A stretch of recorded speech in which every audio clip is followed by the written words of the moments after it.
I'll tell you the specific story and you'll get the idea of what I meant. So still yesterday, you know, I have this little picnic outside and everything, have a really great time with my girl.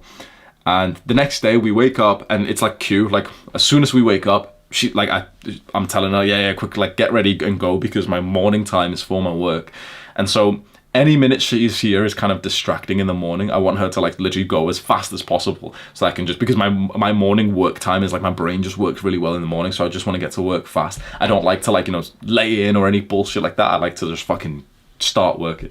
And she's, as I can imagine all girls do, bro, she's just taking the piss, man. She's like getting ready and stuff, and she's just slow, and she's trying to kiss me and stuff. And then you know, she's like getting ready to leave. Oh, Hamza, where's my keys? And she's trying to look for her keys. It's just pissing me off. And then like my mum asks her if she wants some breakfast, and she's like, yeah, I will. And so she sat downstairs. I come up and I just start working and everything. And so she can see that I'm like, I'm not pissed off, but I'm a little bit like, you know, just I'm trying to focus on this. And she keeps coming in and out of my room. She's left the keys here. Oh, have you seen my sock? Like fucking read. Like, and so yeah, she ends up leaving, and I like she's got all these bags and stuff, and I've been distracted from work a little bit, but whatever. It's just, you know, it's the nature of things when she's like gonna stay over for the night.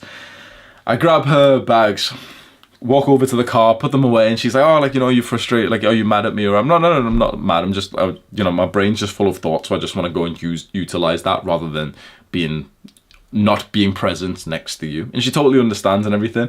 And she says, okay, well, if you just want to go straight up and work, it's fine. You don't have to wait at the door for me. So right now we're outside my house next to her car whilst I'm putting it in. Usually what we do is like, we'll say goodbye, and then I'll stay at the door, my front door, and kind of like wave her off and do something silly and everything as she's like driving off. And she said, oh, well, you don't have to do that. You can just go straight up and work. And I'm like, yeah.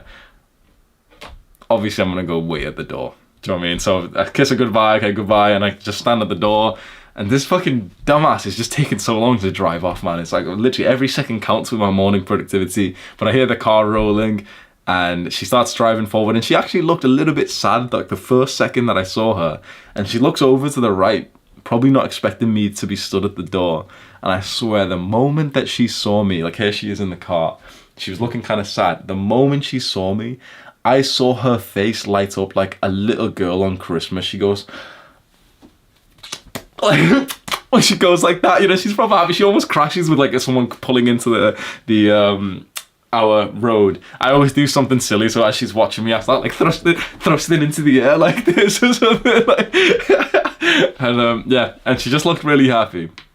And honestly, I think that just made her day. I can imagine she was smiling on the way home, and she told me how happy that made her twice. I think like she texted me literally like a minute after that. So I think she genuinely pulled over to text me, and she wrote like the words like, you don't know how happy that just made me feel seeing you at the doorway. And then we ended up calling, and she said the exact same thing, that made her super happy. It was the small thing of literally just standing at the door and spending an extra 20 seconds waiting for her to drive off, to kind of like to wave goodbye, that she wasn't expecting. And that meant so much to her. You know, for us guys, we can think it's like, oh, it's silly. Oh, you know, you should have just, you should have just got to work and everything. You can definitely be stuck in like the masculine mindset. But there's a switch that you need to make, which I really think is valuable. It's when you really do have like a masculine brain and heart, but you use your masculine thinking to figure out how to make her feminine core feel fulfilled. What I mean by that is, we are masculine men. We're young, goal-striving, ambitious men who work hard. But then with our masculine energy, we should use that to figure out like just how we discipline ourselves to, you know, get onto our diet, and how we discipline ourselves to do everything else. We should use the same energy to discipline ourselves to give her the feminine nourishment that she needs to feel good. And so we think about the things that she needs, which is, you know, like a constant feeling and reminder of love and security and, you know, joy. These are things that the feminine energy thrives on. And we give her that.